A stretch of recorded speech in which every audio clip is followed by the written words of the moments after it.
Então, CJ, vamos falar um pouco dos laterais aí. Hoje estão em ordem alfabética, esperar a arte aí, a nossa capinha, depois para colocar os números. Os números completos vão estar na tela aí para quem está nos acompanhando pelos canais digitais, mas Alexandro, Alex Telles e o Danilo foram os escolhidos pelo técnico Tite. Se der para colocar na arte anterior, eu agradeço, mas pode deixar nessa mesma, né? Começar a falar do Alexandro, né?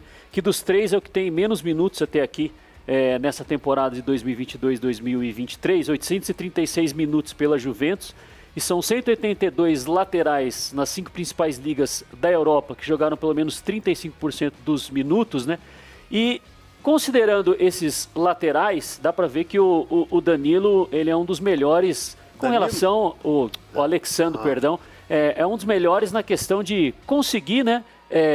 Duelar com o adversário está lá atacando, o Alexandre faz a interceptação e vence esse duelo defensivo, né? Ele vence 64% dessas disputas contra o adversário, o que faz ele estar 65% acima de todos os jogadores, todos os 182 laterais entre as 5 principais ligas da Europa. No geral, ele tem um bom desempenho também nos duelos individuais durante as partidas, né?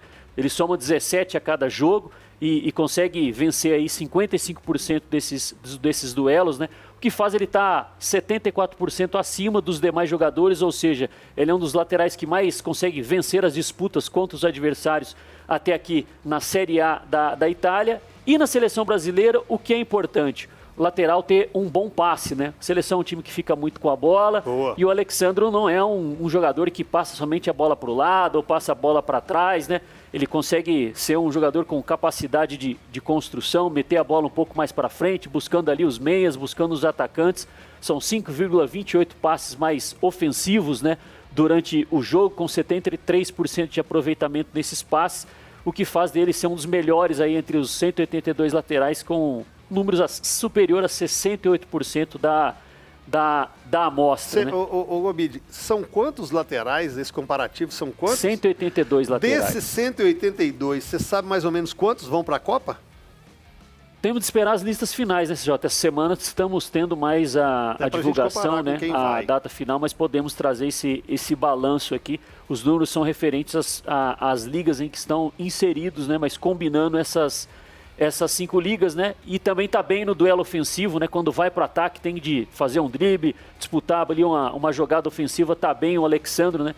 E conseguindo vencer aí mais do que 76% dos outros laterais das 5 ligas. Vamos falar um pouco do Alex Telles, que jogou 737 minutos até aqui na La Liga da Espanha, com uma outra característica, né? Um lateral que participa muito mais das jogadas ofensivas do time do Sevilla, que tem o Jorge Sampaoli como treinador. Por exemplo, o Alex Telles é um dos jogadores que mais efetua cruzamentos a cada 90 minutos. São 4,4 cruzamentos a cada 90 minutos, o que faz dele ser superior a 90% dos demais jogadores nesse quesito, né? Nossa. E acerta 53% dos cruzamentos. É um bom número.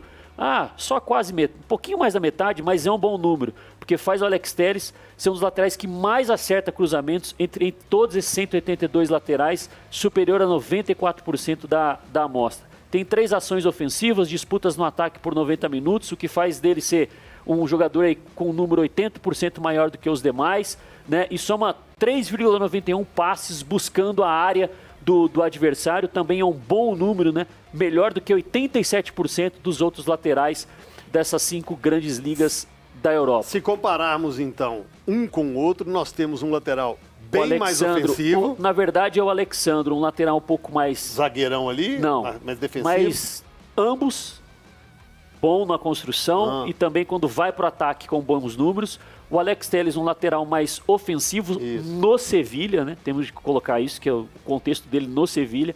E agora a gente traz um Danilo, que o Danilo tem pouca participação ofensiva, mas bons números defensivos. O Danilo, ele é o último lateral, então, portanto, Danilo que tem 1.190 minutos até aqui na Série A, né? Defensivamente está bem nas interceptações, são 5,45 a cada 90 minutos, melhor do que 83% dos demais laterais, 182 laterais. Assim como o Alexandre, ele é muito exigido na construção do jogo da Juventus, né? Juventus não é um time de muita posse de bola, mas tem no Danilo uma importância nesse quesito, né? São 6,43 passes a cada 90 minutos, que tem como direção o último terço do campo, ou seja, não é um lateral de muita ultrapassagem, de muita presença ofensiva, e sim colocar companheiros em condições de atacar. Então, por isso, são 6,43 passes para o último terço a cada 90 minutos, superior a 76% dos laterais, e ele ainda tem 9 passes para frente, buscando o gol, que é superior a 77% aí dos demais laterais, ou seja, 3 laterais com características diferentes na seleção do técnico Tite. Ô Cabido, olha só, acho que a seleção vai ter os laterais da Juventus como os laterais titulares, Danilo e Alexandre. Danilo que tem feito até alguns jogos como zagueiro. E é a característica que o Tite gosta, de preocupar também mais com a marcação, que é uma função primeira, né, primordial ali de um lateral. São bons jogadores, mas longe de ser Cafu e Roberto Carlos? Ah, muito longe. Muito longe. Muito longe. A gente tá falando aqui de... Eu brinco que a Série A e a Série B é uma galáxia de distância, né? A gente tá falando aqui de 4 galáxias de distância. Não dá pra comparar Cafu e Roberto Carlos com essa geração. Cafu e Roberto Carlos eram unanimidades, né? Unanimidades, cara. A gente já sabia que esses caras estariam lá e assim, sem crise, sem problema, caras de um nível elevadíssimo, né? Elevadíssimo. Mas são ótimos laterais. São bons laterais, né? E a gente ótimos ou bons? Não, são ótimos, cara. Baseado no que a gente vê pelo futebol mundial hoje, eles são ótimos laterais. É porque hoje existem alguns conceitos táticos, CJ, que, por exemplo, alguns times já jogam com 2 alas, né? E aí joga em propensão ofensiva. Tem gente que gosta de prender um zagueiro pelo lado e liberar o outro, né? Fazendo basicamente uma linha de 3 defensores. O futebol mudou muito, né? Antes você tinha o Cafu e o Roberto Carlos, tendo que... O Tite falou isso, né? Tiros de 70 metros, às vezes, no campo, sabe? Isso hoje no futebol já não existe tanto, né? E também temos o Daniel Alves, né? Que, pra mim, dos 3, é o melhor que joga por dentro, né?